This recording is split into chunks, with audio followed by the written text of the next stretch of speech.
Hi, welcome to How to Draw Symbol. Today we're going to learn how to draw a hammer.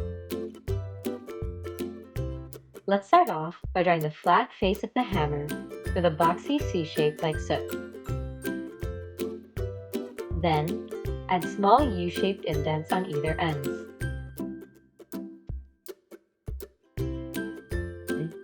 From the top, draw a long line going to the right that curves down like so for the cloth side,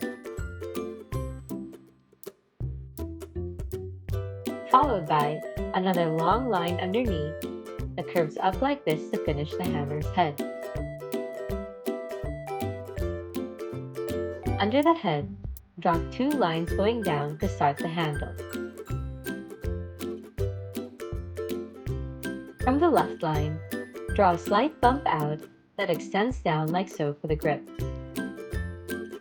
A flat curve for the rounded bottom, and a short horizontal line at the top of the grip like this. Then, mirror the lines for the right side of the grip with a slight bump that extends down. To add some more detail, draw a flat bump on top of the head to the top of the handle that sticks through. Then, 2 lines at the indents here and here, and 2 more lines at the top and bottom of the grip handle like so. And now you've got a hammer.